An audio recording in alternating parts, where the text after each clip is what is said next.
Hi, this is Dr. Cora Snack. I'm on your side. I have, Mel Roberts, she's great. She said, I'm your friend Mel, so I can't use that one. I have to use I'm on your side. So let me just try and clarify this, because it couldn't be clearer, and yet people are saying the judge said this and the judge said that, so he must be correct. Well, judges can make mistakes. They can make unconsciously biased mistakes, or they can they can do it deliberately, and that's really a matter for people to decide for themselves. But I'm very clear that this wasn't, an accident, in my opinion, but that it was perhaps coordinated allegedly, but that would require further investigation, and I'm not in a position to do that, and that's not my interest. So the unconstitutional block alleged on independent, nothing is unconstitutional and it's declared unconstitutional. So let's just factor that in. But it's believed, it's absolutely crystal clear to me that any kind of a half decent judge would regard it unconstitutional, that had expertise in constitutional law. So the unconstitutional block on independent presidential candidates in Ireland, let me spell it out now in black and white. In this video, we expose one of the most serious constitutional controversies in modern Irish political history. Just before, talk about Mr. Byrne and Dr. Corstack being a nuisance to the presidential election. It's more than a nuisance. We were actually genuinely trying to highlight a major issue of concern, and that was already a problem before we ever tried to get the courts involved, which they were absolutely duty bound to adjudicate upon. And they should have done it before the inauguration, but they choose not to. Just before the 2020, in my opinion, just before the 2025 presidential election, the Fine Gael leadership issued a directive that effectively blocked all independent candidates from securing nominations through the county council route. One of two nomination pathways guaranteed under Article 12 of Bunreacht. Now here, I'm getting emails from people citing articles, and I'd ask them, would they just do what they were tasked to do and stop citing articles? That's the gaslighting using articles. I won't mention who these so-and-sos are. They know who they are, citing articles and this sort of nonsense, gaslighting. And anyway, I've had to, CC a particular oversight body, but of course with my paper oversight body about to obstruction, we'll have to see whether the oversight body will have a leadership over these so-and-so citing articles. So this block wasn't law. It wasn't a democratic decision. It was a party order, and it wasn't a whip in the sense of as a recent paper of mine and Maureen Kenny has pointed out, certainly not a whip in any sense of form. It was an action taken by the leadership which had the effect of shutting down a constitutional mechanism that belongs to the people, not to political parties, and it has never happened in the history of the Irish state previously. What actually happened?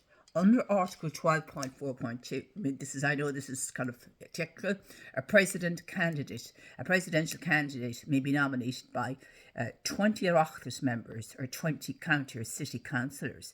These powers were given personally to councillors by the Constitution. They are meant to be exercised freely, independently, and without interference. But in 2025, the Fine Gael leadership told its councillors across the country, do not nominate any independent candidates, or, your careers perhaps would be interfered with. You wouldn't be nominated. You will suffer the consequences. This would obviously be the message, the hidden message. This was a political directive aimed at preventing independent citizens from accessing the constitutional pathway nominated, maybe, and I was one of several of those people, but I was shocked really, when I started kind of, now I'm concerned that I've said that the reason my nomination might not have been wanted is my research on both the protective disclosures problems in Ireland and the issues with exposing certain issues around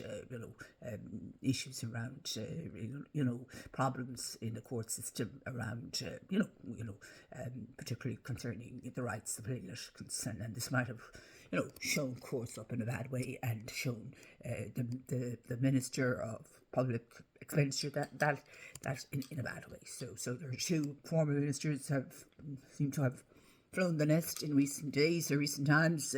Pascal O'Donoghue announced his resignation last night. He was responsible for the protective disclosures legislation during the period where I was involved in trying to fix that.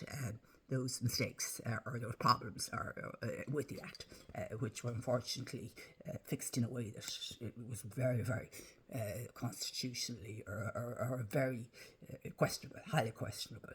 That a political, elite would regulate themselves in this way by changing the Act and dilute it to something that's pretty powerless at the moment. So political parties have zero constitutional authority over presidential nomination. That is why it's potentially or almost certainly unconstitutional. They are not mentioned in Article 12 or given any role in the process. The Constitution places the nominating power firmly in the hands of individual councillors, not party headquarters. When a political party instructs councillors to refuse nomination, the party is interfering with Article 12, overwriting constitutional rights, blocking citizens from democratic participation, usurping a power that the Constitution never gave them. This undermines equality of access, the free operation of constitutional functions, the independence of local representatives, the integrity of the presidential election myself. So my concern, and I would be very concerned that councillors have been forced into doing something that is against their own code of ethics or the CPU standards, that they were put in an impossible position. So if anyone thinks I'm blaming councillors, or not at all, I think councillors have been very badly treated or shafted is the word, in this by this directive, and so we do not want this to happen again. So Mr. Byrne is taking an action to the Supreme Court, and two constitutional challenges were brought to the High Court by myself, Dr. Stack, and independently by Mr. Niall Byrne before the election. Now, he has submitted, and he's announced publicly that he has submitted his application to the Supreme Court. Both were rejected in the High Court despite clear evidence that councillors were whipped inverted commas. Independent candidates were systematically blocked, and a constitutional nominal route was neutralised. This is now heading to the Supreme Court of Ireland, which must determine, can a political party direct councillors in how to perform a constitutional function? Can a party block independent candidates from assessing a constitutional pathway? Did the block Article 12, Article 40 block violate, and I think Article 28 as well? I think that's one of the points that, and the democratic structure of the state. I mean, these are very serious questions, and to have them kind of, ignored or gaslighted at the level of the High Court, I mean, it's unprecedented that this happened. But if you're Leilert, you're a second-class citizen and you couldn't possibly, have the brains, or how dare you can't interfere. This is the attitude, and we'll penalise you. Like I was penalised by Judge Estlin in a major way for telling the truth. Absolutely penalised me for telling the truth, Judge Estlin, and he twisted everything around like he got a knife to my evidence, and I was never approached by the media, and I was said it was entirely baseless. I mean, and that he thought he was dealing with an idiot, with myself, an A-rated, investigator. I mean, you could imagine, you could say that I was investigating him, judging him in a kind of a strange way, rather than the other way around, given the way he carried on. I mean, it was disgraceful what he did to me, and he's got away with it. There's no word out of him since. I'm as quiet as a mouse. He's gone.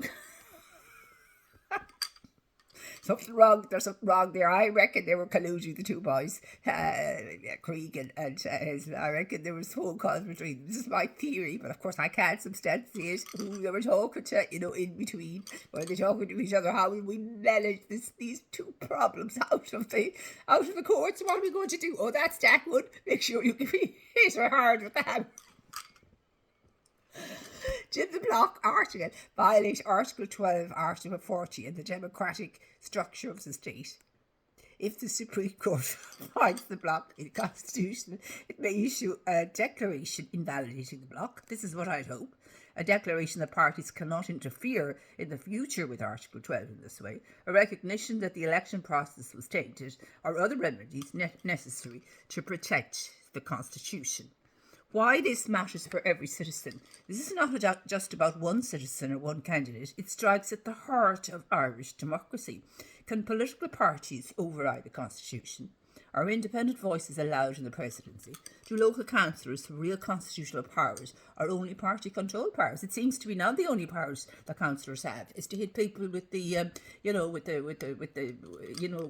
housing thing.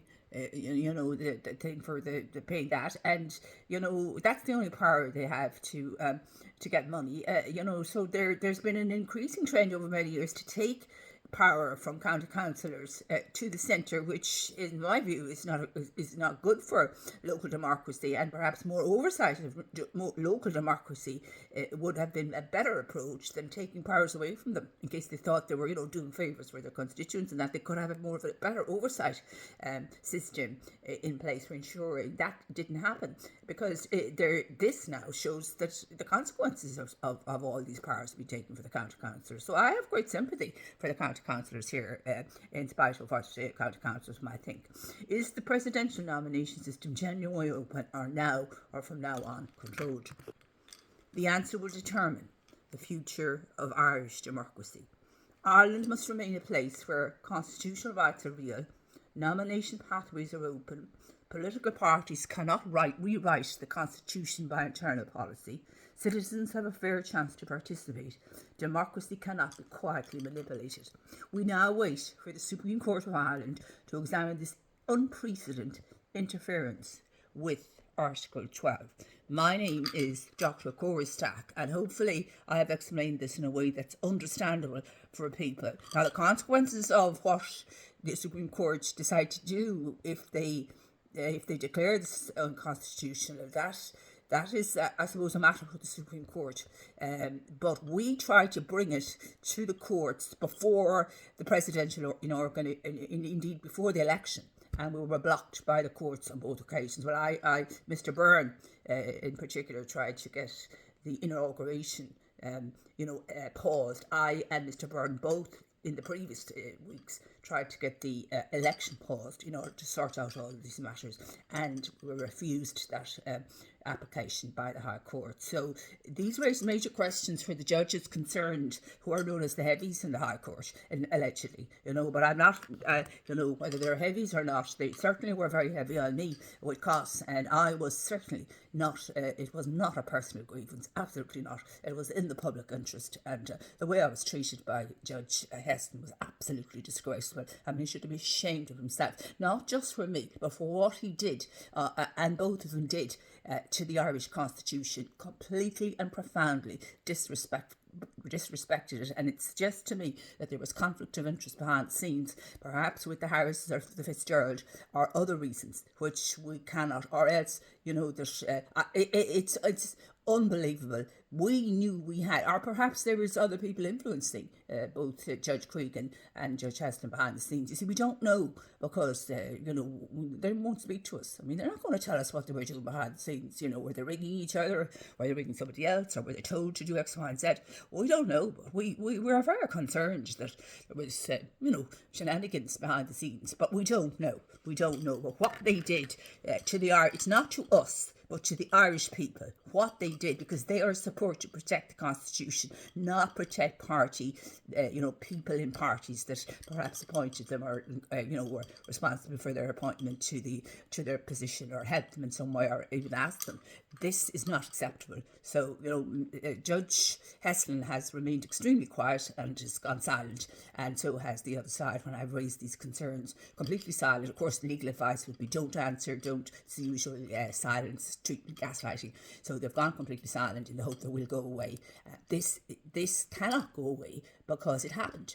So somebody's going to bring it to the now or in the future. This has to be sorted, and the quicker it's sorted, the better. And it should have been sorted before the election, rather than afterwards, because it leaves a real mark over the current presidency, which was not fair to anybody concerned. And she could have gone again, and she could have been elected on a fair pathway, a fair platform, and that would have made her position much stronger than it is now. So we were really out for fairness and justice for everybody, and we were blocked for trying to, explain how urgent it was that a pause was needed in order for everything to be sorted out, so that there was no question over the constitutionality or that the role of the president as it now is wasn't tainted, as it certainly is at the moment. And we're not saying that Miss Connolly, President Connolly, was responsible for this, but certainly others perhaps were.